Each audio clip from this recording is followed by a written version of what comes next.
Mahakasika kosaran'ireo akora izay vokarin'ny orinasa brasserie dia nampafantarina ity orinasa ity tamin'ny fomba ofisialy androany moa ny fivoahan'ny XXL izay zava-pisotro manome hery sy tanjaka amin'ny tavoahangy plastika 5.3 centilitra nampafantarina tetsy amin'ny Jumbo tetsy akoron-drano izany.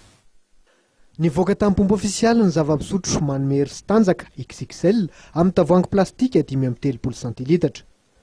Manatevin-darana ireo akora XXL efa misy eny amin'ny tsena. Ity sy akora vaovao ity araka ny fantatra nandritra ny lanonana fampahafantarana azy io izay nitotsaina io maraina io tetsy amin'ny Jumbo Score akoron-drano. Vaovao be tokoa ny XXL tamin'ity zany satria namoaka ny format 35 centilitres izy ity.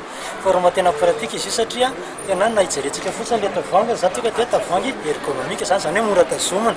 Izy io koa dia azo skafana ary azo idina zany raha te hisotro ianao dia skafanao izy dia idinao fa dia skafanao dia idinao dia mbola afaka miverina misotro indray ianao fa tsy maninona mihitsy.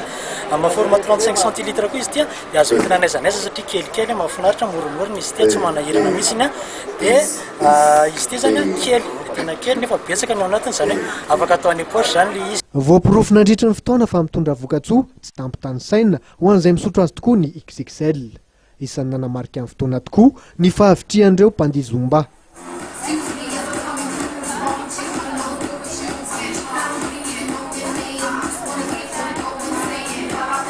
Amidy amin'ny vidiny 700 ariary monja ny XXL amin'ny tavoahangy plastika 5.3 centilitra. Mazava ho azy fa izy ny zava-pisotro mitondra hery sy tanjaka mora indrindra eo amin'ny tsena. Antananarivo, Mahajanga, Toamasina ary Antsirabe ireo kosa ny toerana hivarotana azy. Mikatona hatreo ny vaovaontsika mankasitraka ho hatrany nanjohany izany hatramin'ny farany mirary. Alina finaritra ho antsika tsirairay avy azy adonona hatrany aorianany izao fampahalalam-baovao izao ny vaovao an'ny fampelezan-kevitra no arosoanao. Veloma tompoko.